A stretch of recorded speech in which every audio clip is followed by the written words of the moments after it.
So I want to feel the satisfaction and lightness that comes from letting old, outdated beliefs fall away. I like that word, outdated. And I want to get better and better at synthesizing energy and moving it toward the things that we have a question for you. If you are a synthesizer, if you are a harmonizer, yes. If you are a thinker, if you are a pointer, then isn't the only way to let go of an outdated belief to replace it with something new, because you're a thinker, yes. And you're going to be thinking about something. We just want to stick that in there. Okay. Because you are a thinker. Your mind wants to go. And in the absence of alignment that's calling you to these thoughts, you'll be called to these thoughts because you have this proclivity to consider and focus and conclude. Yeah. And so that's the answer. It's right. It's getting more in that momentum of wanted and practicing it until it's known. But the thing is, how does one get into the momentum?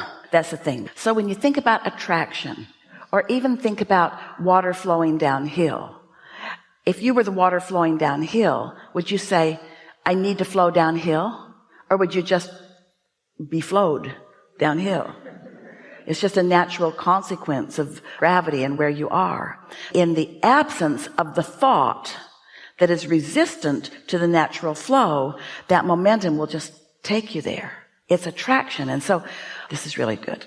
This is really a good conversation you're stirring up here. It's attraction, attraction, attraction, attraction, attraction. Yeah? And your inner being is an attractor, attractor, attractor, attractor, attractor. Yeah? So your inner being is gathering cooperative components. Let's call that momentum. And if you're not thinking opposing thoughts, then you're going to be part of your inner being's attraction. Yeah? So, are you being manipulated by your inner being? No. Why? Because you put it there. You focused here and created this. Your inner being focused here with emphasis and is now calling you to that. So we're just wanting to clarify that one small word that you used is a big word, but we really want to clarify this one small point. It's a big point, but we really want to clarify this. Momentum isn't something you do. It's something that you allow. Law of attraction is the momentumizer, not you. You're the focuser, which allows you to flow in the direction. You're under the influence of something. What is it? Your desires or beliefs. And when desires and beliefs are in the same place, that's pretty strong attraction, yes? This is new stuff to think about, isn't it? New way of thinking about that stuff. We knew you'd like that because you really like to chew on things. I think I'm good. Really, for sure? I mean, I would love to continue the energy here of momentum because I felt that move within me when you said... Let's do it then. All right. So maybe we could go back and forth and I could start? Yeah. So I love this new understanding that you gave me about allowing the momentum and being in the flow of it and allowing things that I want to continue to increase. Hold the thought. We know you can. It's like when people say, I'm learning to use the law of attraction. We say, you're not using the law of attraction. The law of attraction is using you. You don't use gravity either. It's happening around you. But you do have some things that you try to do that make you struggle in the natural flow of things. And that's what causes you to have negative emotion. Because ultimately, it's all turning out good for you. All right. We interrupted you. Find your place? So things are turning out well for me. Yeah. And they're continuing to get better and better. And I love what I know and what you're illustrating for me as I continue to build toward what I want. It is so much fun to understand how it works and then be a deliberate cooperative component within it. And when you come to trust the goodness of your inner being and the personalness of what it is calling you toward because you put it there, then you get to be that deliberate creator and that allower of what you've created all at the same time. And then as you allow these thoughts to turn to things and the manifestations to explode into your world, you get to feel the thrill that your inner being feels over the successful creation that you have accomplished. This is a little bit of a tricky conversation, and you've been following it extremely well. This is the trickiness of the conversation.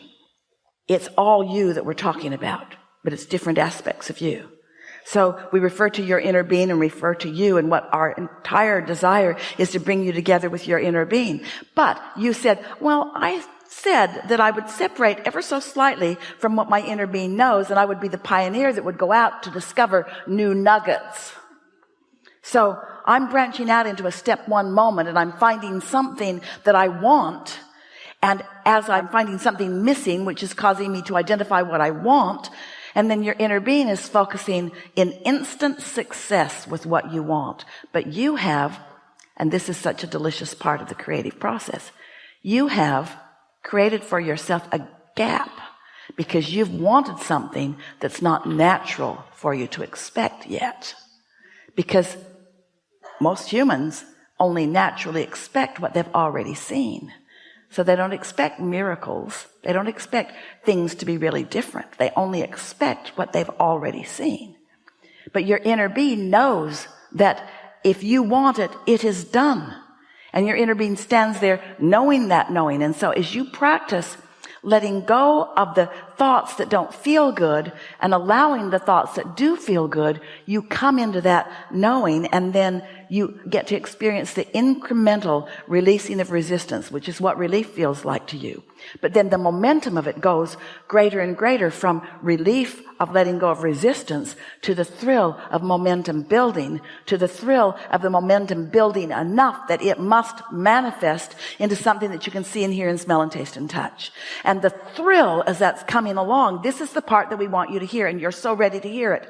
We want you to be thrilled for the emotion and thrilled for this emotion and thrilled for this emotion and this insight, not just wait to be thrilled when the manifestation happens. Because there's always going to be another steady stream of things in the pipeline over which you can be thrilled.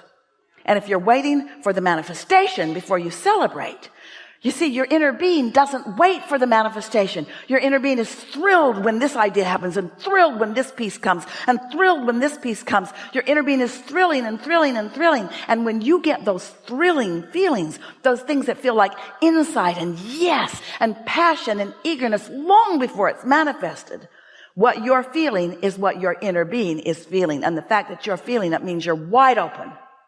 You're calibrated. Thank you very much. And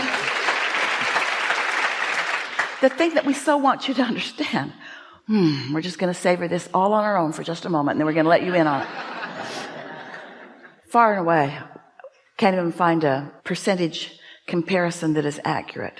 Such weak little words. So much more of your life is lived in that time when there's no manifestation, but there's a whole lot of pleasing going on. But if you've calibrated to only be pleased with manifestations, then you're missing all these thrilling moments, all these thrilling moments, all these thrilling moments. We're turning somersaults. We're dancing on the... Can you imagine what it feels like to us to see you experience life and birth something? You've given birth to something that is new. Our celebration is supreme.